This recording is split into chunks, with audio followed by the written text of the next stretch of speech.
Congratulations. You know this, guys. All right. We will take late-breaking swing state polls for 600, Alex. This afternoon, the Q poll, a.k.a. the Quinnipiac University poll, showed that in Florida, Hillary Clinton and Donald Trump are tied with 47%. Wow. You got Clinton up by 4 points in North Carolina with 47% and Trump at 43. Clinton is also up by 5 points in Pennsylvania, according to the Q poll, with 48%, Donald Trump at 43. And finally, Donald Trump up by 1 point in Ohio with 46%, obviously Hillary Clinton at 45. We will talk more about all that a little later. But first, let's talk about an intrepid story. Last night, Clinton and Trump went back-to-back at NBC's Commander-in-Chief Forum, and it was a daily double letdown. When it was over, Trump was roundly hammered on substance, while Clinton was hammered on style. Tonight, we will start with Clinton, who was criticized for at times seeming perturbed by questions about her controversial email practices and her handling of classified information. 12 hours after the forum ended, Clinton continued her new policy of press corps perestroika, holding her third media availability in 4 days on a tarmac in White Plains, New York, before she boarded her plane to set off to a campaign event in Charlotte, North Carolina. Here is Secretary Clinton's reaction to how Donald Trump performed on the Intrepid. When asked how he would stop the spread of global terrorism, Trump's answer was simply, take the oil. The United States of America does not invade other countries to plunder and pillage. We don't send our brave men and women around the world to steal oil. And that's not even getting into the absurdity of what it would involve. Massive infrastructure, large numbers of troops, many years on the ground. Of course, Trump hasn't thought through any of that. So, Mark, as I said, she went off to North Carolina and made a bunch of the same kinds of points. So in the wake of that important candidate forum last night, is Hillary Clinton on national security? Is she on offense or on defense after last night? Well, I think she did that event despite what Republicans said, because they feel they're on offense on this Putin thing. And even Trump advisors have said to me in the last day, every time Trump raises his support for Putin, they think it's a mistake. Nuts. So I think she really wants to. I think she really wants to go on offense on that. I will say, though, it's just a reality of presidential campaign coverage and politics. So much is driven by the polls, the framing of the polls. These Quinnipiac polls are huge because Trump's path to 270 involves these 4 states. I talked to 2 of his advisors in the last 24 hours about their view of the race, and both of them basically said winning these 4 states is the way he gets to 270. The next most likely option is a big drop-off. So the fact that he's competitive in these 4, Pennsylvania still being the toughest, is huge. So she's on offense, I think, after the forum, she feels, and I think she's right. The Putin thing alone is something that Trump, it doesn't help him.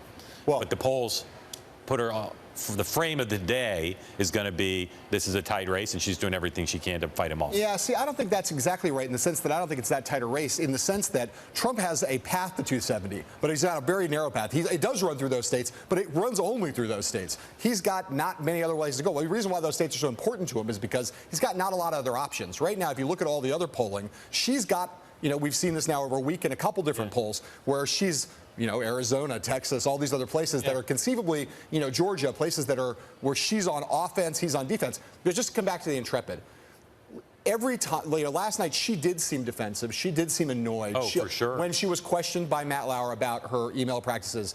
But, and one of the big problems with that event, I think she should have not wanted it to be a half an hour. I think she should have wanted it to be an hour so she could talk more about substance. Because when she's talking about substance, she thinks she has the upper hand, and I think she's right. Neither of them had good nights last night, but I think... We'll talk about Trump right now. Yeah. Trump was panned for a lot of things. Critics said that he had a lack of substance. He displayed a lack of specifics. He was hit for saying that America's generals have been, quote, reduced to rubble. And yet again, he was criticized correctly for mischaracterizing his own past statements regarding whether he was for or against the Iraq invasion. Here's what Trump said today in Cleveland on his views of that conflict. He reports, you decide. Clarifying? Iraq is one of the biggest differences in this race. I opposed going in, and I did oppose it, despite the media saying no, yes, no. I opposed going in, and I opposed the reckless way Hillary Clinton took us out, along with President Obama, letting ISIS fill that big, terrible void. But I was opposed to the war from the beginning, long after my interview with Howard Stern. from the beginning, long after. Yes. As we said, Trump was criticized by Hillary Clinton and many others for his praise again last night of Vladimir Putin. Those remarks were criticized by the Republican head of the Homeland Security Committee and by the Speaker of the House, Paul Ryan. Today, though, this afternoon, late on CNN, Trump's running mate Mike Pence came to his defense. I think it's inarguable that Vladimir Putin has been a stronger leader in his country than Barack Obama has been in this country. So Trump was in Cleveland largely making a speech about education. His campaign, though, was dealing with news of a big staff shakeup yesterday in Florida and a report in the Washington Post that there were mass departures from the billionaire's policy shop in D.C. recently. So, John, again, lots going on in Trump world, but let's go back to the forum last night. If Trump's performance in the first debate tracks with how he was last night, with all those areas of criticism, but some areas of stylistic flourish, will that be good enough for him to win the first debate, or does he need to up his game? Well, I think that the debate and the forum are obviously, to state the obvious, going to be different things. And the fact that he's going to be in a direct confrontation with Hillary Clinton, the fact that there will be more time will make it harder for him to do what he did last night, which was basically to bluster his way through and not go very long on to anything. Look, this thing on the Iraq War, I just got to say, and then I know we have a lot to talk about here, but he's lying. He's just lying. It's not just the Stern interview. There are 3 separate incidents before the war when he did not at all oppose it. The first time when he opposed it in the public record is after the war had been going on for almost a year. He keeps saying this thing. It's not true. And, people are finally starting to hold him account to it. But I think if you lie in a presidential debate like that, there's a high risk because there's going to be more people watching and more ability to fact check him by the moderator and Hillary Clinton. Every day closer to the general election, he's being held more accountable for things he says that aren't true or that are inconsistent or that are deemed irresponsible. And I think he got a taste of it last night, and it will be harder. He won the coin flip, so he got to go second. It will be harder. Now, if she shows up at the first debate with the demeanor she had last night and she tries to hold him accountable with that demeanor rather than a light touch, I think he could get through the first debate winning with that level of performance on all aspects.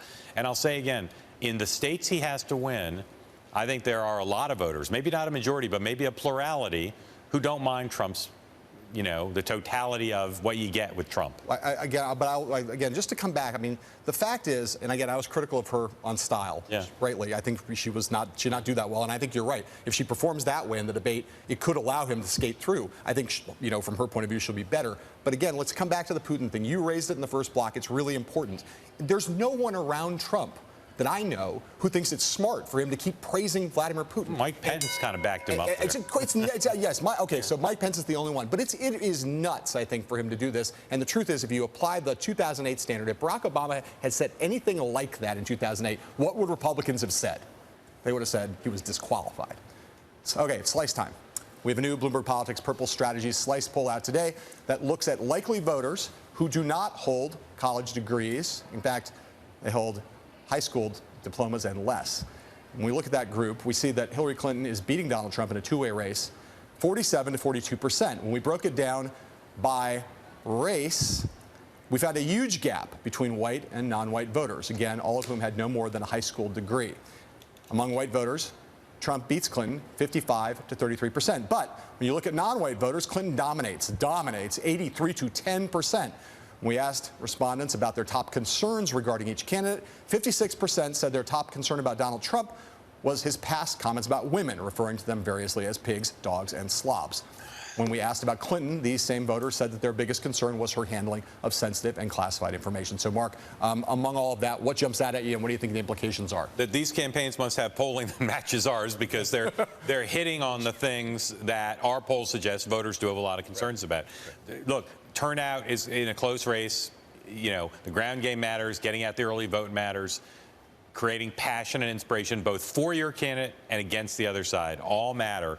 And these campaigns see that. They see the negative as inspirational as much as a positive. And this is an area where it seems to me a ground game is going to matter a lot. We've known for a while that Trump does better than she does with white, high school and below educated voters. We also knew that just tracking how she does in the demographics in general, that she would way kill him on with this group as she does with all other non-white voters. But the real issue is those kind of voters are the kind of voters who really, it requires the effort not just to persuade them, but to turn them out. And I think it's a place where she's going to be a huge test for her about whether she can turn out those members of the Obama coalition. The Republican National Committee officials continue to say Trump may have gotten a late start in the ground game, but we have the best ground game in the history of politics. If they're right. The history of politics. What they say. The history of politics. That's what they say. Were they around for 2012 and 2008? How about 2004 in the Bush campaign? Yeah, that's what they say. They say they have the best ever. So if that's the case, and they can mobilize these people, you know, that could make the difference in the states that are going to decide this. And I'll say again, Trump has a coalition that can get him a plurality. He does. She's the favorite, no question, but he's got a coalition. All right, so what is Aleppo? We're going to tell you all about it when we come back.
It has been a pretty rough day for the Libertarian candidate for president, Gary Johnson, because of an answer he gave this morning on Morning Joe on MSNBC about Aleppo.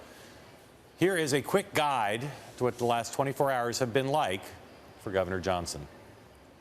In the George Washington University Battleground Survey, Gary Johnson has 11% support among likely voters. Have you looked at these polls for Gary Johnson? 42 states at 10% plus, 15 states at 15% plus. Mitt Romney tweeted, quote, "I hope to get to see former GOP governors Gary Johnson and Bill Weld on the debate stage this fall." We need to join. And she's talked to reporters, she's taken questions, and of course yesterday she talked to Matt Lauer. She's also, it seems, getting a little bit more personal in some of the interviews she's doing. She talked to Humans of New York. You guys have probably seen it. You know, they interview usually normal New Yorkers kind of on the street, and they talked to Hillary Clinton, and she told them a personal story about being harassed as a woman in a law school exam. The guys there said, "Hey, if you take my spot, we're going to get sent to Vietnam. What are you doing here?" And she talked about how she learned early from things like that not to show her emotions, and that maybe it's made her seem aloof. And I think that this is all deliberately strategic. And I think there's been some pressure from Democrats. It's possible this is just another swing back, right? We talked a lot about this back in the spring when it seemed like she potentially was going to have some trouble running against Donald Trump. And Democrats are starting to get a little worried that she was coasting and not doing enough to address the fact that there are a lot of Americans who don't trust her and that these polls are tightening. And it seems like they're making a deliberate strategic shift to try to counteract that.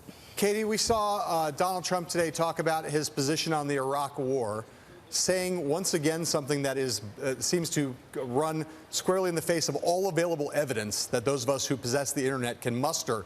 Why does he keep misrepresenting his position on the war?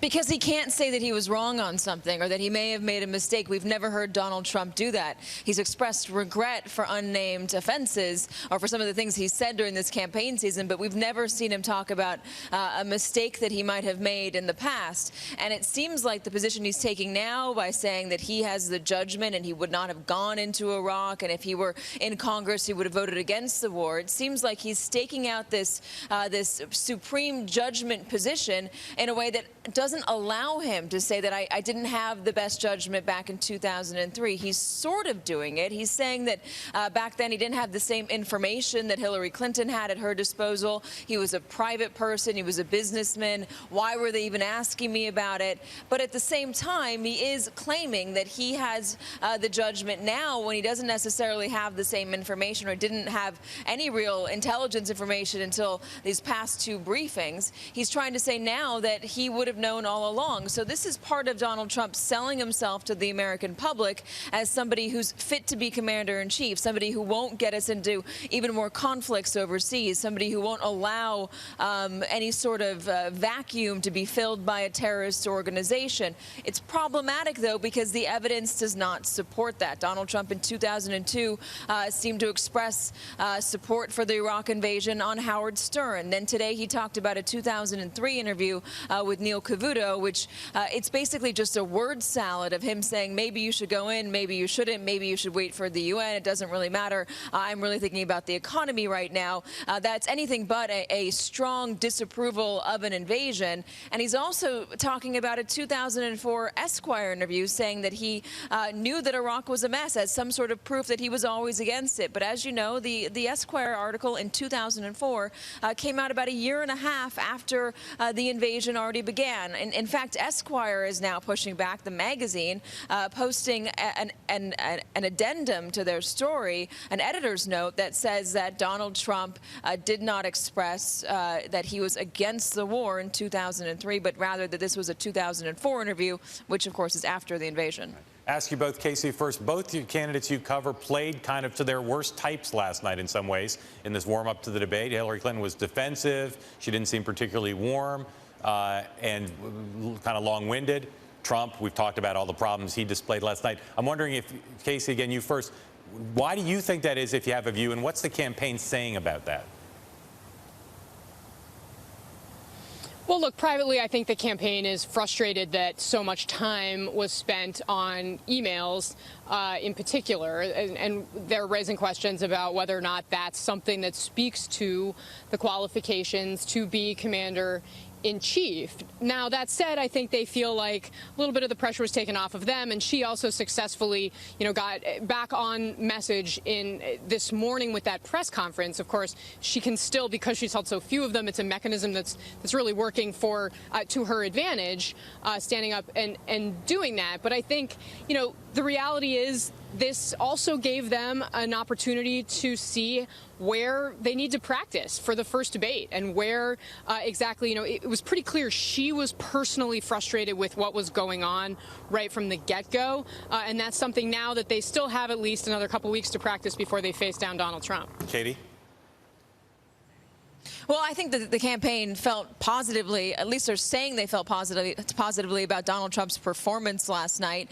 Donald Trump tweeting, as you've seen, that Hillary Clinton did a terrible job. But if you take a look at Donald Trump off prompter and Donald Trump on prompter, which he's been on for the past few weeks now, they're two very different candidates. On prompter, he's very careful about his words. He isn't so outrageous. He doesn't necessarily make the same headlines. When he goes off prompter, though, That's when you hear him praise President Putin of Russia. That's when you hear him talking about our generals being reduced to rubble or taking the oil. These are not the themes or ideas that we're hearing him use on the campaign trail any longer while he is on teleprompter. So his campaign is clearly trying to keep him on message. The problem that they're facing is that Donald Trump, when he is off script, is liable to say these sort of outrageous things. And going forward, what is going to be a concern is how he's going to do in the debates, as Casey was alluding to.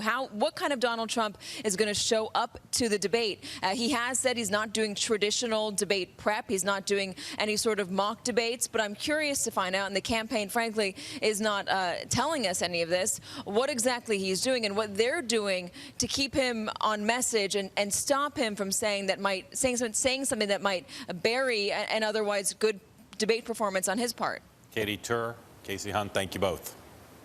Coming up, our interview with Gary Johnson about personal stuff.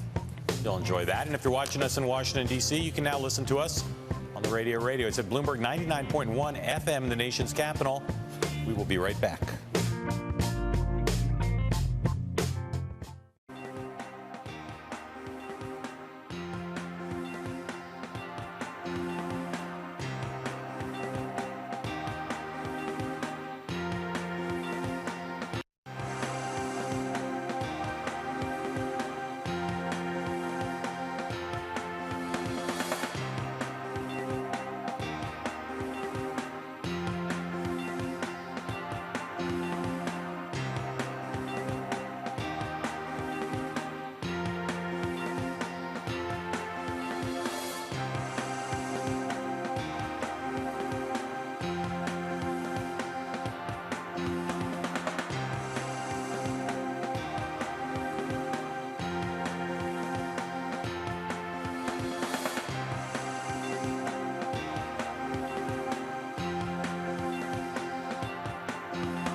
This morning, as we mentioned, Gary Johnson embarrassed himself in his response when he was questioned about Aleppo, and for the first and possibly last time in this campaign, everyone spent the day talking about the Libertarian presidential nominee. But yesterday, Mark and I spent some time with him and his running mate, Bill Weld. Since most people don't know much about either of them personally, we wanted to give them a chance to show us and the country, who are they? Who are these dudes? We started with the top of the ticket, asking Gary Johnson to talk about his family. My kids have just been textbook. They're wonderful. How old are they? 34 and 37. Where do they live? Denver and New Mexico. Saya's in New Mexico. Eric's in Denver. But more than anything, I enjoy being with them. So I'm a grandfather also, and my parents are still alive. They live in Corrales, New Mexico. My father was World War II veteran. Saving Private Ryan, Band of Brothers. He was in the 101st. He paratrooped into Normandy before D-Day. And when you say your kids are textbook, what does that mean? That means they're terrific. They are just, you know, you dream about kids in the way that they should be. Well, those are my children. Before you got into politics, you were in construction and real estate, right? Well, actually, I started a one-man handyman business in Albuquerque in 1974, and actually grew that business to employ over 1,000 people. So what, in the early days when it was just Gary Johnson and Associates with no associates, what kind of stuff did you do? Painted houses, did concrete, did carpentry work. Did all self-taught? No, actually, so I've paid for everything that I've had in my life since I've been 17 years old. And starting at age 17, I started working construction jobs because those were the highest paying jobs. And actually got on a crew where we built houses from the ground up. Most times when we sit down with presidential candidates, we have to ask them kind of, did you inhale, or what your experiences are with drugs in the past. In your case, we know you inhaled. You're a proud inhaler, right? Well, what I am is I'm a truth teller. Right. I tell the truth. You don't have to remember anything, so that's who I am. So in that context, yes, I have inhaled. One follow on this question, because I think it's really interesting to all the people. There are many obvious users of cannabis who identify with your campaign. You have said you're not going to partake in using any THC-related products while you're running for president, and if you were elected president, you would also abstain, right? Right. Given your views, why do you think it's important for you to abstain if you become president? I have always maintained that you should not be on the job impaired. And running for president is a 24/7 gig. Being president is a 24/7 gig. The notion of incoming missiles, 12 minutes to deal with it, I think the American people need to be assured that there's going to be somebody that answers that phone that's all there. And so drinking as part of that, you know, look, I don't drink, and I would also maintain that you shouldn't be drinking and be on the job either as president. Your view is that basically that abstention should have applied previously, like all presidents should stay away from being on any substance that will impair them at all times. Well, and I don't want to speak for others. That's the libertarian part of me, is you may be able to do that. That may be a decision that you're okay with, but for me personally, a personal standpoint, I would be abstaining. Which is a better movie, Fantasia or The Sound of Music? Fantasia. Which is a better band, the Beatles or the Rolling Stones? The Beatles. Unambiguous. Unambiguous. Which is a better TV show, Mad Men or Breaking Bad? Breaking Bad. Why? Because it was filmed in Albuquerque for starters. That was a layup. That was my layup. But the best television of all time and space, Game of Thrones. Really? Oh my gosh. No metaphor there for you? That's it, and you haven't seen it obviously, or you wouldn't have even asked that question. I've dabbled in it. I don't get the accents. The accents confuse me. You'd have said, I concur with that. That Game of Thrones is a Game of Thrones, yeah. I'm a Breaking Bad guy. You know why? Filmed in Albuquerque. You know, I put Breaking Bad in the top 5, but I put Downton Abbey in the top, maybe number 2, and Sopranos maybe like number 3. That is a killer list. What's your favorite nonfiction book? Gosh, I guess it would have to be Game Change. I guess would have to be. Yeah, it would have to be. That's the right answer to that one. What's your favorite piece of fiction?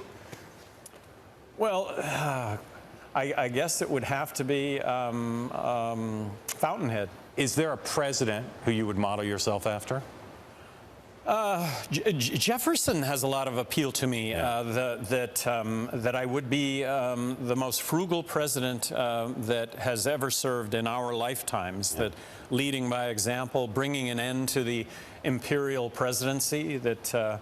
Myself, Bill Weld, we're going to be good stewards of this office, but we're not getting elected king or dictator. So the Commission on Presidential Debates says they got to get to 15% by some indeterminate date in the middle of September. They're not quite there yet, but they seem to think that even if they don't get there, that the Commission might just deign to put them in. Do you think that argument is plausible?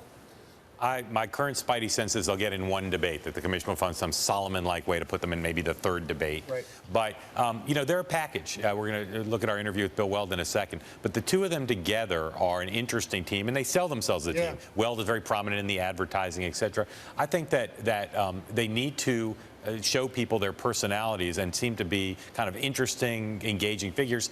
And he is in that interview. A guy like Downton Abbey and The Sopranos. That's a huge coalition right there. I have to say that the Commission on Presidential Debates is interesting in educating the public. And if the country is where it is right now, I think everyone, I forget about the politics of it and who would benefit strategically or tactically. I just think it would be good to have him on stage in that debate. I think it would be a good thing for the country. People want alternatives. All right.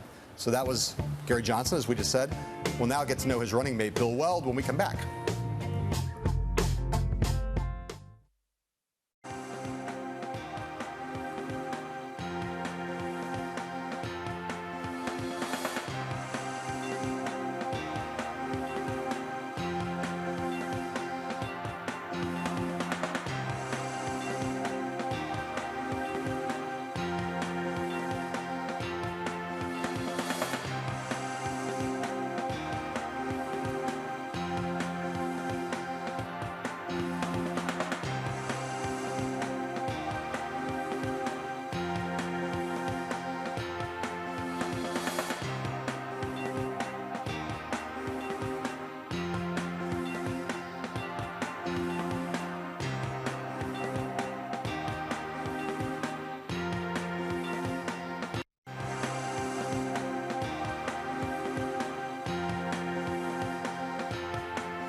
Yesterday, during the calm before the firestorm that broke out around Gary Johnson today, we got a chance to chat with both Gary Johnson and his running mate Bill Weld about their personal stories. So we showed you Johnson. Now we're going to show you our talk with Bill Weld.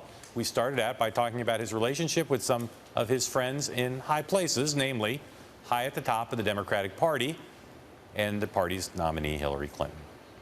Oh, I like them both. I mean, Bill Clinton was my favorite fellow governor back in the 1990s. I've known Mrs. Clinton since she was Hillary Rodham. We both worked on the Nixon impeachment. She was majority staff, I was minority staff, but we worked closely together on framing what's the grounds for impeachment of a president, and that's an unforgettable experience. And I had, good relationship with them both over the years. Tell us about your kids. Where do they live? What do they like? What do you do? I got 8 kids. I got 5 bio kids. I've been married twice. Married to Susan Roosevelt, Teddy Roosevelt's great-granddaughter, for 25 years. And we have 5 kids, all of whom went to college and graduate school and are doing great. 2 in California, one's in the Foreign Service, one's in Baltimore, one's in Boston. And 3 stepchildren, been married 13 years now to Leslie Marshall, who's a writer, former Washington Post reporter, magazine editor, and our 3 kids are 1 California, 1 Washington, and 1 my body man here who you met, Marshall Bradley, is my stepson. Yeah. So when the Weld Marshalls get together, what do you all do? It's pretty mischievous. Our favorite word in both halves of the blended family is gossip. Let's get together for a good, vicious gossip. And, a car ride is an ideal place to have a good, vicious gossip because the people you're gossiping about can't hear you. When you were a kid growing up, do you think about going into politics, or you think about public service from an early age, or did you have other dreams? I thought I was going to be a Latin teacher. Now, having said that, my father was like the uncrowned king of the Republicans in Suffolk County, Long Island. So I, heard the yap from political meetings in our house from a very early age, which I associated with cigar smoke. And to this day, I love the smell of cigar smoke because it meant everyone's going to be home for the evening. You've been a public figure, you're U.S. Attorney, Governor, and I'm wondering if someone were sitting down to write your biography and said, I've read all the articles, I've watched all the footage, what would you worry they would get wrong about the essence of Bill Weld? part of my passion most of my adult life has been public office and knowing what you want to do when you get there. I got in right after Governor Dukakis. The state budget was way too big and everybody knew it. The state also was bankrupt and everyone said so, including Governor Dukakis' administration finance secretary. So I knew what I wanted to do, which is set the fiscal house in order, erase the reputation of Taxachusetts, cut taxes a lot and cut the budget a lot and cut the state payroll a lot.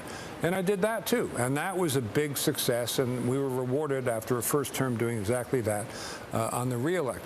This is the third one where I know exactly what I would want to do if I get in, and it's exactly the same thing I did as governor of Massachusetts and Gary Johnson did as governor of New Mexico.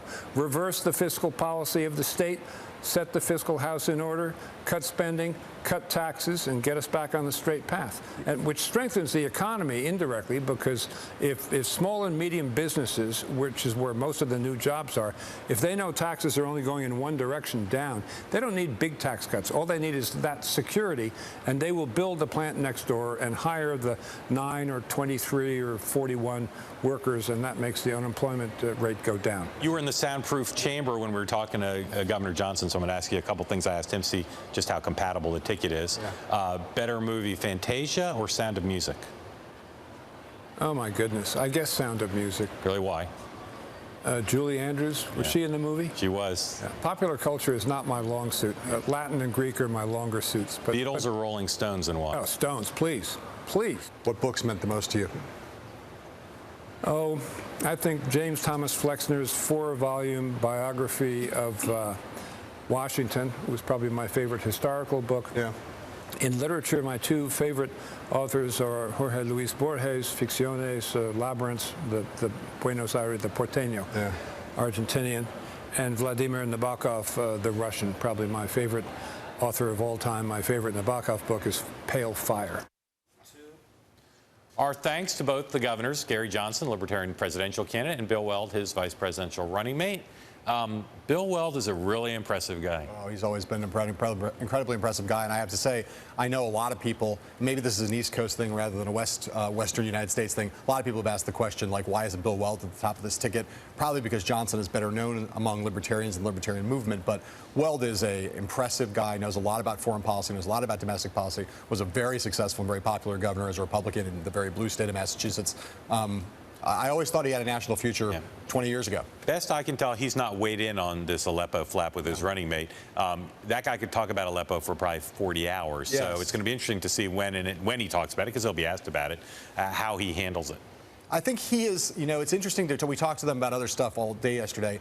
You know, Gary Johnson, you ask him why he's doing this crazy thing, and he said, well, I want to kind of not leave any stone unturned. I have no regrets about my life. I feel like Bill Weld this is a little bit of a joyride for him. Like, Gary Johnson called him and said, hey, come and do this with me, and it's like one last kind of chance to have a voice in the national conversation for Bill Weld.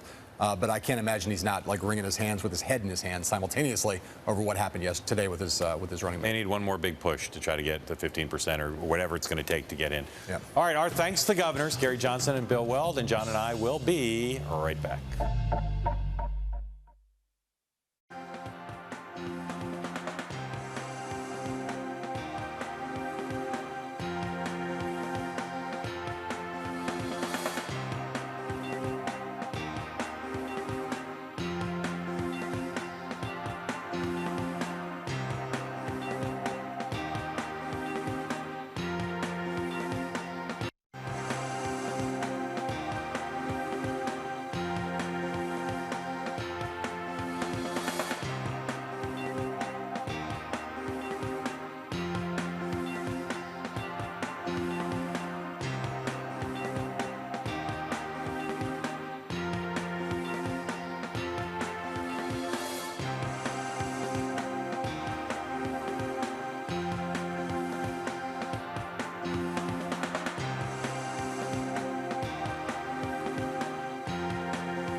on BloombergPolitics.com. Make sure that you check out more from our latest slice poll of likely voters without a college degree, high school and less. There's craziness going on out there right now. Like what? In Twitterverse. Just some people are saying the Clinton campaign says this race is over. She's going to win. I know. And Mary Madeline sat here and said Trump has a 90% chance of winning. And I mean, there's just a lot of uncertainty. But what we do know is Hillary Clinton has more paths to 270 by a lot. Yeah, I've never, the intensity of this first week back of the fall went crazy. Coming up on Bloomberg West, Emily Chang is joined by Andreessen Horowitz partner Benedict Evans.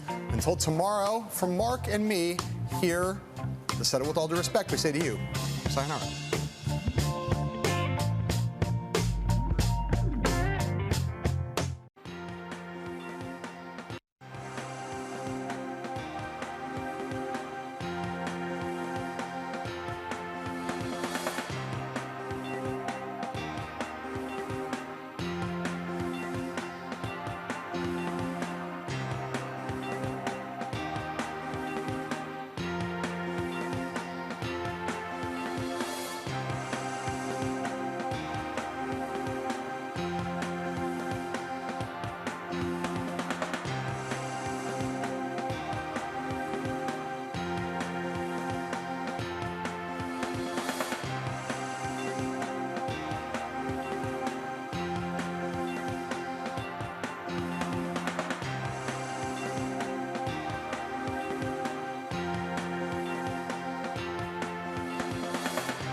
I'm Mark Crumpton. You're watching Bloomberg West. Let's begin with a check of your first word news. Donald Trump's attempting to clarify his original position on the Iraq War.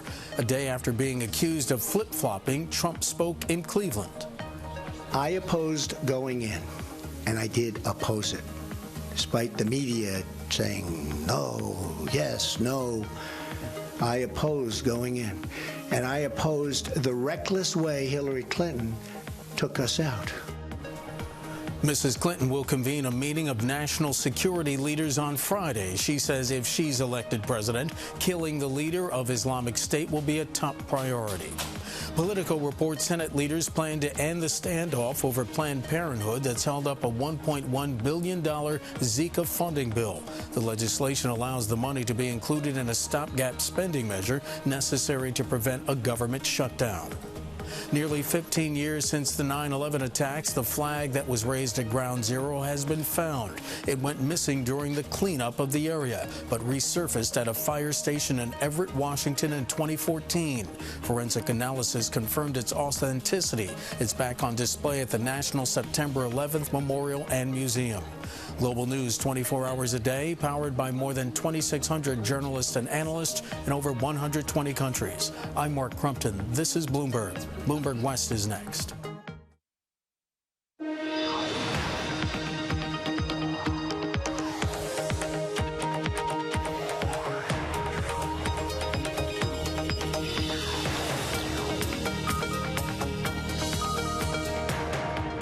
I'm Emily Chang, and this is Bloomberg West. Coming up, Wall Street is taking stock of Apple's iPhone 7 with shares sliding and an analyst downgrade. What is it investors want? We'll discuss. Plus, could internet giants like Google and Apple give traditional car makers a run for their money. We'll check out a new report on how customers feel about car tech. And it is official. The PlayStation 4 lands in November. We'll hear from the Sony chairman on what to expect from the latest hardware. First, to our lead. Investors and analysts taking stock of the iPhone 7 a day after announces the coming upgrades. Apple shares sliding in Thursday trade, down more than 2% at the close. This year, investors won't have access to one key metric, and that is opening weekend sales numbers. In previous years, Apple watchers have used these numbers to determine how successful a given iPhone launch has been. But in a statement today, Apple announced it's changing that practice, saying, "We are now at a